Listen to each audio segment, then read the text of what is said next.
Hey guys, so I am 5 months post-op. It really doesn't even feel like it's been that long, but time has definitely flown by. So today I want to talk about wearing high-waisted underwear versus regular, even when you're 3, 4, 5 months post-op. So, because I've personally been dealing with this issue.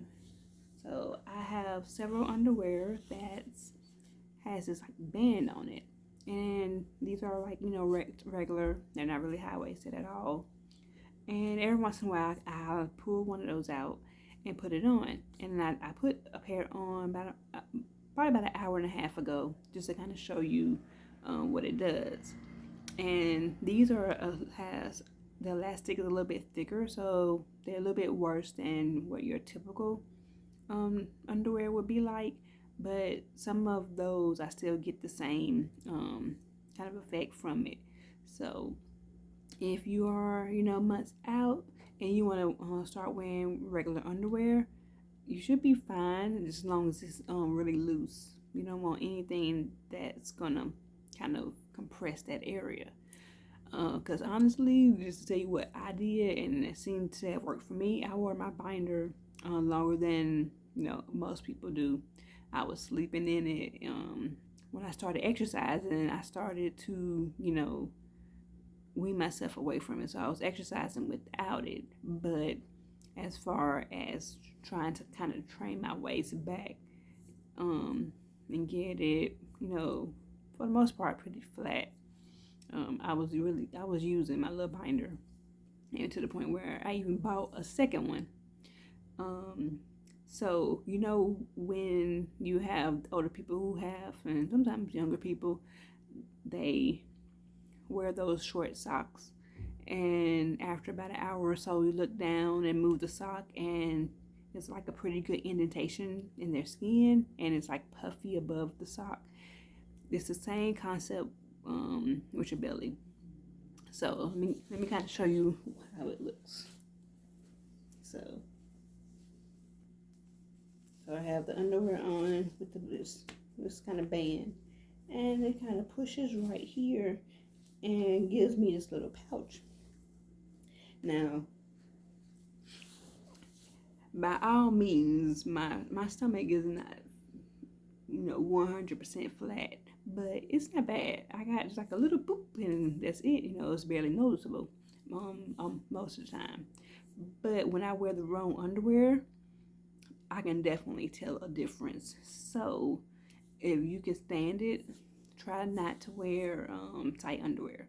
And I would advise to wear high-waisted underwear for several months, just because even me being 5 months, I still got a few more months before things start to try to normalize. A lot of women talk about they still have bloating and swelling, 5 to 8 months out. So there are a few lucky ones that don't have that issue, but for the most part, that's one thing you're going to experience.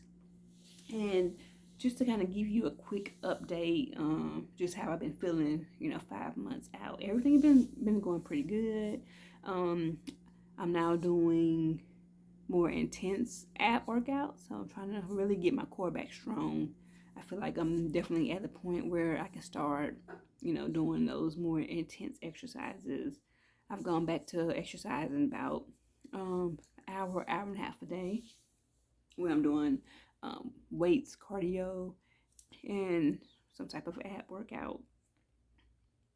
And there are some days where I can start doing some exercise, and it's usually not even my intense exercise, and I feel like this little dull ache, and particularly like where my largest fibroid was.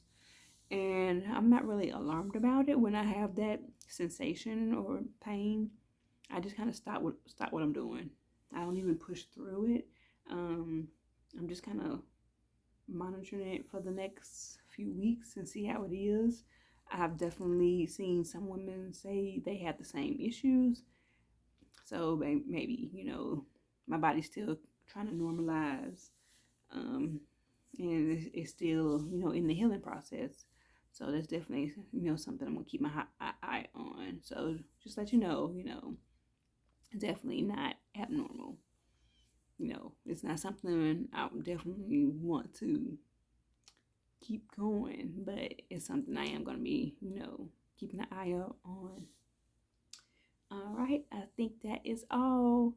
So just to sum it up, just kind of get comfortable with your high-waisted underwear. Let your body heal and normalize, especially if you're trying to, you don't want to have that permanent pouch forever.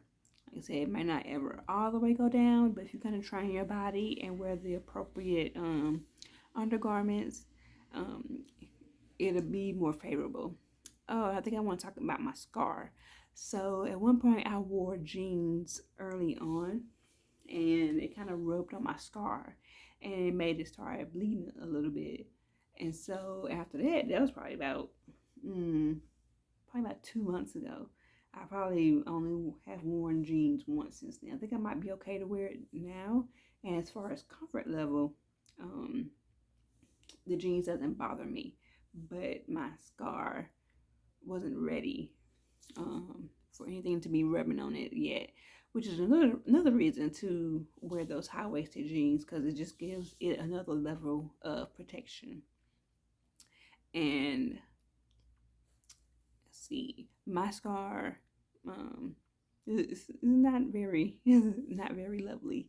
So my scar is pretty prominent, and so if something rubs on it, it will irritate it. You might be lucky enough to not really have too much of a scar and won't have to worry about this. But if you do have a nice size scar, you're definitely going to want to wear high-waisted underwear until your scar really heals up and is ready for things to be rubbed on it. Early on, I had got like a blister on my scar. This was probably in the first month. If you experienced that, you just want to get a warm towel and just kind of soak the towel in some pretty warm to hot, not scalding hot, but you want it pretty warm, and soak it in that water, wring it out a little bit, and just kind of place it and on the incision and soak it for a second, and that'll be fine.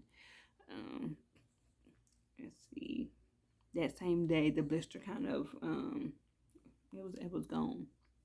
So and anytime you're having like a little drainage, I didn't really have any drainage, but a lot of women experience that.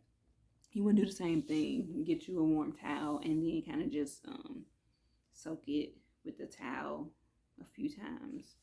Just see how that does.